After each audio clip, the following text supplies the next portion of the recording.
Anomalisa is a 2015 animated film directed by Charlie Kaufman and Duke Johnson. Michael is the author of a popular book about proper customer service. He visits Cincinnati to give a speech at a convention. As he meets and speaks to other people, we come to see that Michael always sees them as having roughly the same face and same voice, suggesting that the audience is witnessing the film through the unreliable perception of Michael. He meets with an old girlfriend who still does not understand why Michael left 11 years ago. Michael cannot give an explanation. He meets another woman, Lisa, but Michael perceives her as having a unique face and voice, unlike everyone else. They have sex. Michael believes himself in love, but shortly thereafter he believes that her voice is changing to the same one voice as everyone else. Michael gives his speech but breaks down on stage, wondering what it is to be human. When he returns home to his wife and child, they greet him with a surprise party, but he is deeply uninterested. The film being stop-motion animation visually adds to its thematic element of loneliness and the fakeness and unrealness of other people. I don't know who I am. I mean, who are you? Who is anyone? Who can answer that question? The hotel is called the Fregoli, as they say it in the film, but it's a reference to a disorder called Fregoli that Michael may have. However, whether or not Michael has this disorder is irrelevant to understanding the themes of the film. In the narrative, in the diegesis of the film, he might, but that is not the point of Anomalisa. It doesn't teach us anything. If he genuinely has the disorder, it is only the vehicle in which to tell the story, a method in which to talk about something deeper. The inclusion of the Fregoli disorder in the film is not about confronting this specific disorder, such as it is with other films about particular mental illnesses. It is a means in which to speak about the gulf between ourselves and everyone else. Charlie Kaufman does not write reality or magical worlds. He writes expressionistic stories, told through the unreliable narrator of perception. The narrative of Anomalisa is not dependent on whether or not the audience thinks Michael has a mental disorder that makes him genuinely believe everyone has the same voice and same sculpted face. It's an illusory expression of the film's thematic elements told through very literal usage in the narrative. Michael is lonely, not an uncommon feeling, and his image of everyone else is the same because he thinks everyone else is, figuratively, the same. There is nobody to talk to, or certainly nobody new to talk to, and if he meets someone and finds them special or interesting or unique, they just become the pool of everyone else over time. Michael meets Lisa, and to him, her voice is different and her face is different, but literally speaking, that is just Michael perceiving Lisa as someone he feels he can talk to.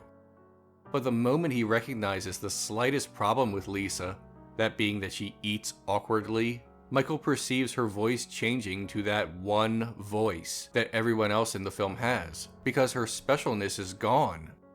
A flight of fancy, a romanticization of someone he barely knew, and he has already lost interest in her, as he has with everyone else over time. What is it to ache? I don't know. What is it to be alive? I don't know. Loneliness is more than just the absence of other people in one's life. The missing people who are not around when you want them to be, or they're out of town, or lost, or dead. Because we can be lonely even with other people around. Even with other people talking to us, directly, immediately to us. There is a deep and inescapable sadness that comes from being lonely in a crowded room. Being lonely when you have someone. Being lonely when we are not alone. Because there is no imminent cure for it. Because if we still feel lonely, still feel alone when other people are around, then what are we supposed to do about it? Add more people until the loneliness is suffocated by talk, by the mundanity of everyone talking at once?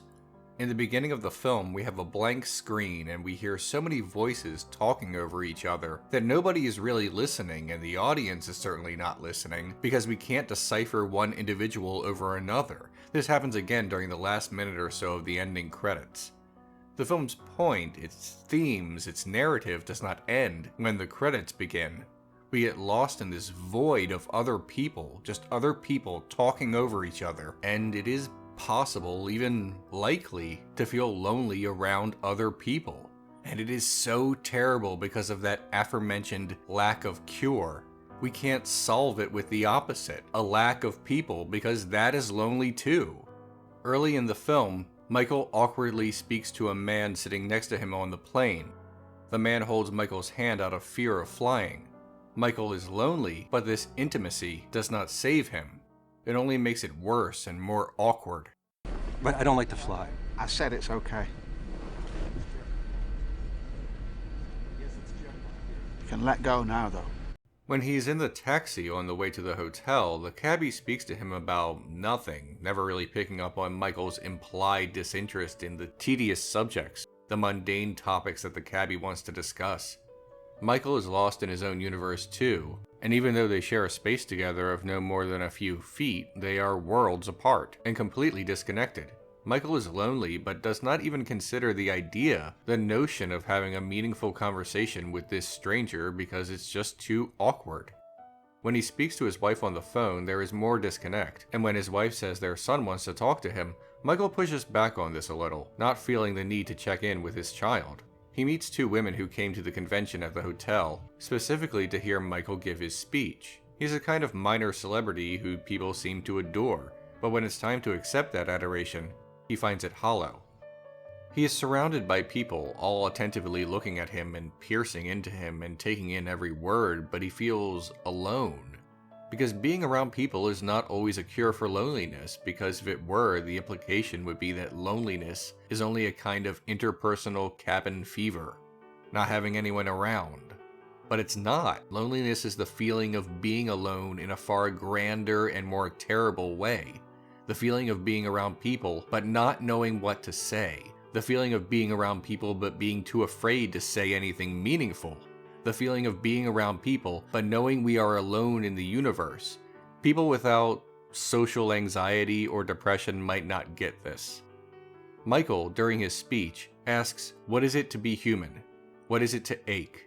But he does not have answers. Sometimes there's no lesson. That's a lesson in itself. I guess so. Michael talks about everyone being an individual in his speech, but it's just marketing talk.